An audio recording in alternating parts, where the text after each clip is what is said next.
how's it going, guys? My name is Vinci. We're here, back with another video. Today, I'm going to be showing you guys my process of creating a masterwork. And you may be asking, Vinci, what's a masterwork? A masterwork is a replication or a copy of a master's work. So I am choosing a old school Caravaggio painting. This can help me in many ways, skillfully understanding values and colors, and all around it's a great study. So before I get into any of this footage, I have a quote by Marcel Duchamp. Things of great importance must be very slowly produced. The skillful are not always obvious. So before I even think about touching my paints or a canvas, I'm going to start off with a drawing. This is great for you to explore all of the potential problems that will arise in a more detailed version. So go ahead and make a draft, make a study, do multiple sketches, and draw it again. This is going to help you and improve your final product tenfold. The more work you put in here is what you'll get out of it in the end process, because this is essentially the foundation of your artwork. This is the framework. So, finished sketch, right? Looks okay, decent. It's a draft, that's okay. You just need to grasp the overall concept. Now, going on to my painting, I have a oil primed vintage linen canvas Masterpiece Pro, the best in the game. You cannot buy any better. I have it prepped. My sketch on the canvas is solidified under this prime. This process is called toning the canvas, and it's going to help you see the values you're laying on your canvas better, and it's going to help you create an overall aesthetically pleasing value scale. And beginning this first step, I have only black and a little bit of liquid. Now I am essentially going to be drawing on my canvas, laying out the basic value scale, all of the darkest shadows, any neutral areas. I'm kind of figuring out the basic structure and framework of my painting, and it really helps because you're essentially drawing here.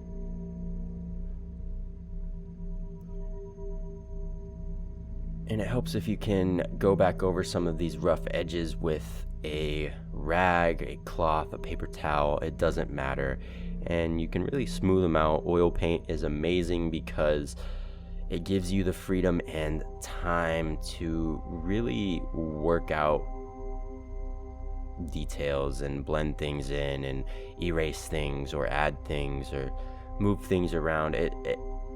You have all of the freedom in the world to do whatever you want. So this step is done. Clean your brushes, let it dry, come back the next day. This is not an overnight process.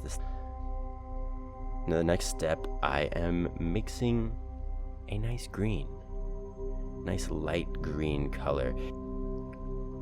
This is gonna lighten my areas on the skin, and I can come back over this later with a translucent layer of paint, and it's gonna make the skin appear very lifelike and beautiful. It doesn't look that good in the process. Don't worry about it. A lot of things don't look good in the process. I'm gonna build up the background. I am gonna keep filling out some of these shapes and keep moving forward along with the process of painting. Now that I have the background of this circle almost completed. I am smoothing things out. I don't like too many brush marks. I want it to be relatively smooth and soft. As you can see, I'm going over the skin, and this is mostly zinc mixed in with this skin, so a lot of this green below is gonna show through. It's gonna be transparent. I said translucent earlier. It's transparent. This will give the skin some very natural tones, and you don't have to worry about adding blues in your mixture. I don't know. Mixing skins has always been troublesome for me, but I found my process that works, and I don't have a problem with it, and I haven't ever since I discovered my method of skin tones, which is essentially creating a value scale of darkness to light in skin tones. And then you just lay them in where they should be, or where it looks like they could go on the face. Simple, right? Maybe. Continuing along, I'm gonna keep detailing these snakes, really just building out their basic shape, making them appear more three-dimensional, not really focusing on too many details. Same with the face. None of this I am going into detail too much. I am just creating their three-dimensional form, their structure, their I'm creating the lighting that makes these objects, these snakes, the face, the portrait appear three-dimensional. You don't have to go into too much detail. Just build their shape. You can come back over with the details later. Lay the foundation first. Build your house. Don't lay the drywall before your foundation is built. Again, this is a very, very slow process. Don't rush it. Never rush it. Rushing it only leads to mistakes and errors.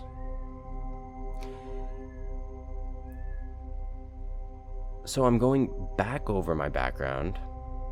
The beautiful thing about painting is layers are what make it great. Add layers, build your house, add a foundation, add some windows, add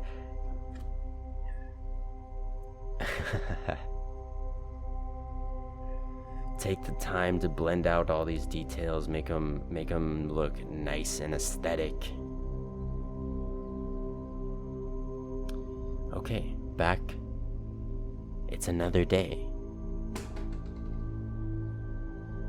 And I am continuing to smooth out this background, and I'm gonna go over these shadows and blend them in, smooth them out, make them mesh. Because you're laying all these colors and values on your painting, and they can kind of fit in their own areas for a long time, but once you get further along in the process, you want to bring them together like you would weave together a cloth. You want to take two separate things and merge them into one. I'm sorry, my cat is meowing in the background. He's a cat. He likes to meow. I can't control it. I'm sorry. As I said before, now we are going to be bringing some details into these snakes. Because the foundation is laid, I can really easily pick apart and add all of these fine details, the scales, the pattern, the colors, a little bit more shape to the shadows, some lightness to the highlights. Throughout the majority of your painting, it's not gonna feel right, it's not gonna look right, and that's okay. Just accept it. Change what you can't. Change what you can. Accept what you can't. And take your time. Really add the hours, tack those hours on, add days, keep a work in progress. There's a lot of power in that. I get in the habit of rushing things and speed and all this stuff, creating more artwork, but take the time. It's worth it, I promise. And don't forget to sign your work. I love you. Thanks for watching, and I will see you next time. Bye.